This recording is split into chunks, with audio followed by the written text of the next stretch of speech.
Hello everyone, welcome to banking वाला। कैसे आप सब लोग? दोस्तों, यूनाइटेड इंडिया इंश्योरेंस के एओओ के फॉर्म्स निकले हैं, ऑफिसर लेवल के एग्जाम के फॉर्म्स निकले हुए हैं। इन फॉर्म्स को लेके थोड़ा बहुत कंफ्यूजन था, स्पेशली एलिजिबिलिटी को लेके। तो एग्जैक्टली इसकी एलिजिबिलिटी क्या है, इसके ऊपर आज के इस सेशन में हम शॉर्ट में बात करेंगे। पर वहां जाने से पहले, उसके ऊपर बात करने से पहले दोस्तों, बैंकिंग वाला की बात करेंगे तो बैंक महापैक और बैंक महाविश्वास पैक आपके पास है। ये 1 ईयर का सब्सक्रिप्शन होता है, जिसके अंदर आपको सारे एग्जाम, जितने भी बैंकिंग एग्जाम है, इंश्योरेंस एग्जाम है, इवन आरबीआई ग्रेड भी है, सारे आप एग्जाम्स का प्रिपरेशन कर सकते हो फॉर नेक्स्ट 1 ईयर। यहां पे आपको लाइव रिकॉर्डेड सेशन भी मिल जाएंगे, आपको क्वेश्चन सॉल्व करने के लिए डीपीपी रहेंगे, नोट्स भी अवेलेबल रहेंगे, 24/7 डाउट प्लेटफॉर्म है, मॉक टेस्ट है और साथ में इंटरव्यूज भी। अगर आप इंटरव्यू के लिए क्वालिफाई होते हो तो वो भी यहां पे ऑटोमेटिकली इंक्लूडेड रहेगा। वैसे एक महाविश्वास पैक है, ये 2 साल का सब्सक्रिप्शन यहां पे आपके पास रहेगा। 2499 के अंदर सब्सक्रिप्शन आपके पास अवेलेबल है। सो कुछ एक्स्ट्रा अमाउंट अगर यहां पे ऐड करते तो 2 इयर्स का सब्सक्रिप्शन आपके पास रहेगा, जो भी आपके प्रिपरेशन के लिए बहुत लाभदायक है, बहुत जरूरी है। दोस्तों, इसके अलावा हमारी एक नई बैच स्टार्ट हुई है, that is bankers foundation batch. ये बैंकर फाउंडेशन बैच में जिनको बिल्कुल बेसिक से प्रिपरेशन करनी होगी हमारे एग्जाम्स की, तो उनके लिए ये बैच बहुत लाभदायक है। पर अगर आपने महापैक और महाविश्वास पैक लिया होगा तो आपको ये बैच ऑटोमेटिकली उसी के अंदर इंक्लूडेड मिल जाएगी, आपको अलग से इसके लिए पे करने की जरूरत नहीं रहेगी। वो महापैक या महाविश्वास पैक के सब्सक्राइबर के लिए ऑटोमेटिक अवेलेबल होगा। वैसे एम 3.0 बैच भी हमारी चल रही है, जो बैंक और इंश्योरेंस के फाउंडेशन के एंगल में क्रिएट की गई है। ये भी आपके लिए काफी लाभदायक रहेगी, यहां भी आप एनरोल कर सकते हो। दोस्तों, इसके अलावा अगर आपका आईबीपीएस पीओ का मेंस या एसबीआई पीओ का मेंस अगर आपका क्लियर होता है, जिन किसी के क्लियर रहेंगे उनके लिए free of cost interview guidance batch हमारे पास है। इस इंटरव्यू गाइडेंस बैच के अंदर जो बैंक के जनरल मैनेजर रह चुके हैं, जो आईबीपीएस के पैनल मेंबर रह चुके हैं, वो भी इसमें आपको गाइड करेंगे और साथ में मैं भी आपके साथ कुछ चीजें डिस्कस करूंगा। तो ये बैच फ्री ऑफ कॉस्ट रहेगी। अगर आप मेंस क्वालिफाई होते हो, अगर आप इंटरव्यू के लिए क्वालिफाई होते हो, तो आपके लिए ये फ्री ऑफ कॉस्ट रहेगा।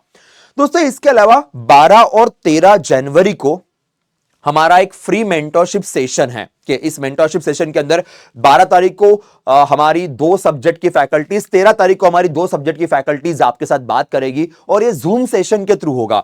एक जूम सेशन होगा जहां पे आप डायरेक्टली फैकल्टी से अपने क्वेश्चन पूछ सकते हैं, आपकी प्रॉब्लम पूछ सकते हो।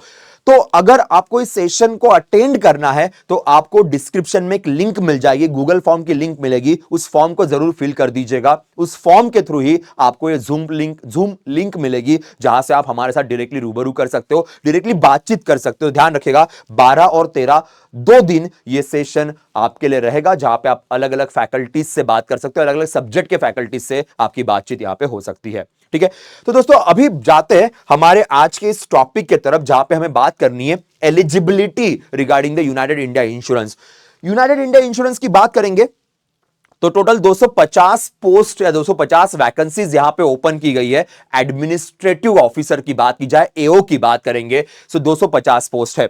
एलआईसी में एएओ नाम का पोस्ट होता है, बाकी जनरल इंश्योरेंस कंपनीज में एओ नाम का पोस्ट होता है। दोनों लगभग पोस्ट सेम ऑफिसर लेवल की ही वैकेंसीज ये होती है, तो उसी के एंगल में ये जनरलिस्ट की वैकेंसी है। ये वैकेंसी जनरलिस्ट की है, मींस कोई भी एजुकेशन बैकग्राउंड के लिए आप यहां पे फॉर्म फिल कर पाओगे। तो उसी एलिजिबिलिटी के ऊपर हम लोग बात करेंगे कि क्या एलिजिबिलिटी है।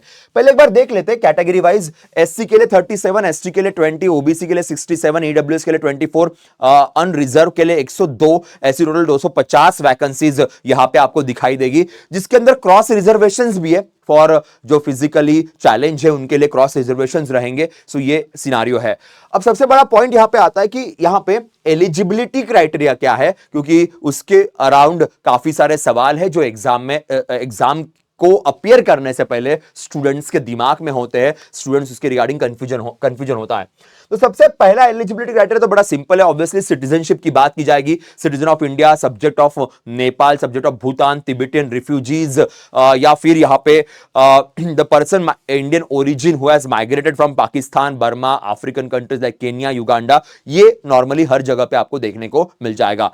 सबसे मेन कंफ्यूजिंग पॉइंट होता है एजुकेशन क्वालिफिकेशन का, कि what is the education qualification over here.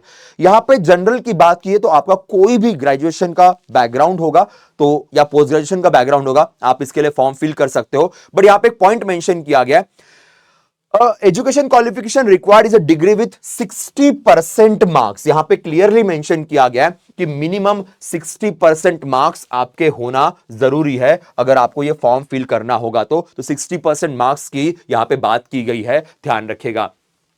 अगर सपोज आप SC ST कैटेगरी से बिलोंग करते हो तो आपके लिए एजुकेशन के मार्क्स मिनिमम 55% रखे हुए हैं, याद रखिएगा। सो दे क्लियरली मेंशन कि जिस किसी एजुकेशन बेसिस पे आप फॉर्म फिल कर रहे हो उस एजुकेशन में आपका मिनिमम 60% मार्क, ओके। अगर आप SC ST से तो 55% मार्क। अगेन एक चीज लास्ट टाइम भी यूनाइटेड इंडिया इंश्योरेंस के द्वारा या इवन नेशनल इंश्योरेंस ने क्लियर की थी कि सपोज 59.59 है या 59.80 है या 59.91 है तो उसे 60 नहीं मानेंगे, उसे 59 ही मानेंगे। यू नीड एग्जैक्ट 60% और मोर देन दैट, उससे ज्यादा परसेंटेज आपको चाहिए, तब जाके ही आपको यहां पे एंट्री मिलेगी। ये पॉइंट याद रखना। दूसरा यहां पे एक और पॉइंट मेंशन किया गया, proof of passing qualification examination as on 31/12/2023। तो जो भी आपके पास पासिंग सर्टिफिकेट रहेगा उस पासिंग सर्टिफिकेट की जो डेट है वो इस डेट के पहले की होनी चाहिए, मींस 31/12/2023 के पहले की डेट होनी चाहिए। 1 Jan 2024 के बाद वाली अगर डेट होगी तो उसे एक्सेप्ट नहीं किया जाएगा, यह भी क्लियरली मेंशन किया गया है। देखिए, the qualification mention above should be obtain from any recognised university के the candidate should have completed the qualification mentioned.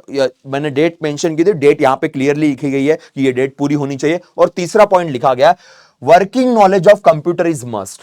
अब वर्किंग नॉलेज ऑफ कंप्यूटर का मतलब कोई कंप्यूटर का कोर्स या कोई कंप्यूटर का डिग्री या डिप्लोमा की डिमांड नहीं की है, आपको बेसिक कंप्यूटर यूज करना आना चाहिए, ये लिखा है।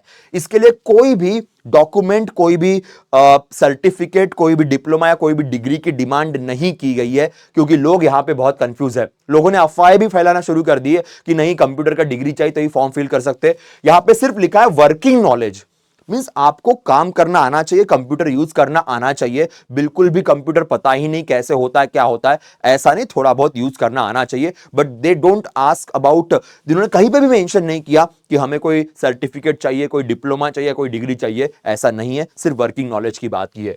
एज की बात करें तो मिनिमम एज 21, मैक्सिमम 30। यहां पे डेट भी मेंशन की गई है कि जो 21-30 है वो विथ 31/12/2023, तो not earlier than the 1/1/1994, not later than the 31/12/2002। ये भी पॉइंट मेंशन किए गए हैं कि इससे पहले के नहीं और इससे बाद वाले लोग अप्लाई नहीं कर पाएंगे। अगर आप SC में आते हो तो आपको जो एज है उसमें 5 साल का रिलैक्सेशन मिलेगा, मींस टिल 35। अगर अदर बैकवर्ड है टिल 3 इयर्स के, मींस 33। अगर डिसेबिलिटीज है तो प्लस 10 इयर्स, एक्स सर्विसमैन के एंगल में प्लस 5 इयर्स की यहां पे बात की गई है, तो ये पॉइंट है। विडोज डिवोर्सी वुमेन है तो प्लस 9 इयर्स की यहां पे बात की गई है। और अगर पब्लिक सेक्टर इंश्योरेंस कंपनी में ऑलरेडी वर्किंग कंडीशन में, अगर आप किसी भी गवर्नमेंट के इंश्योरेंस कंपनी में काम कर रहे हो तो आपको प्लस 8 इयर्स का यहां पे एग्जेम्पशन, एज में एग्जेम्पशन मिलेगा, मींस। और जैसे अगर आप ऑलरेडी किसी इंश्योरेंस कंपनी के एम्प्लॉय हो, एग्जिस्टिंग एम्प्लॉय, और आप ये ऑफिसर लेवल के एग्जाम देना चाहते हो तो 30 टिल द एज ऑफ 38 आप एग्जाम दे पाओगे। सो आप किसी भी बैकग्राउंड से हो, SC ST OBC जनरल कहीं भी, डजंट मैटर, 38 तक आपके लिए यहां पे पॉसिबिलिटी रहेगी, ये याद रखिएगा, ठीक है। अब यहां पे एक्स सर्विसमैन के एंगल में कुछ पॉइंटर्स मेंशन के, जो एक्स सर्विसमैन होंगे प्लीज इससे गो थ्रू जरूर कीजिएगा। ये डिसेबिलिटीज के एंगल में, जिनको डिसेबिलिटीज होती है उनके लिए डिसेबिलिटीज का कौन सा क्राइटेरिया है, वो क्राइटेरिया यहां पे मेंशन किया गया है, क्योंकि वो बहुत जरूरी रहेगा। क्योंकि स्टेट एंगल में थोड़ा अलग होता है और सेंट्रल एंगल में अलग। Again EWS economic weaker section से अगर आप है तो यहां पे लिखा गया है gross annual income below 8 lakh, ये क्लियरली मेंशन किया है, तो ये भी पॉइंट प्लीज ध्यान रखिएगा जो यहां पे मेंशन किया गया है। जी हां, तो ये थी हमारी eligibility regarding this exams called as United India insurance administrative officer की ये पोस्ट है। बड़ी बेहतरीन पोस्ट है, बहुत अच्छी सैलरी, बहुत अच्छा सर्विस कंडीशन है और गवर्नमेंट की इंश्योरेंस कंपनी में जॉब करने को आपको यहां पे मौका मिलेगा, तो इस अपॉर्चुनिटी को बिल्कुल भी मिस मत कीजिएगा। दोस्तों that's all from my side for the day. हमारा एक और सेशन इसी एग्जाम के अराउंड रहेगा कि इसका सिलेबस कैसा है, इसका एग्जाम पैटर्न कैसा होगा और क्या क्या क्या टॉपिक्स हमें कवर करने हैं, इसके अराउंड भी हम लोग आपसे एक बार मुलाकात करेंगे, जरूर मिलेंगे वेरी सुन। तब तक के लिए दोस्तों देखते रहिए बैंकिंग वाला। एंड मेंटरशिप प्रोग्राम के लिए फॉर्म फिल नहीं किया होगा तो जल्दी से डिस्क्रिप्शन में जाइए, गूगल फॉर्म की लिंक आपको मिल जाएगी और फॉर्म फिल कर दीजिए। 12 और 13 जनवरी को हमारी फैकल्टी से आपको डायरेक्टली रूबरू करने का मौका मिलेगा, आपके सारे डाउट्स आपको पूछने का मौका मिलेगा। So will see you in दो सेशंस। तब तक के लिए बाय बाय, टेक केयर।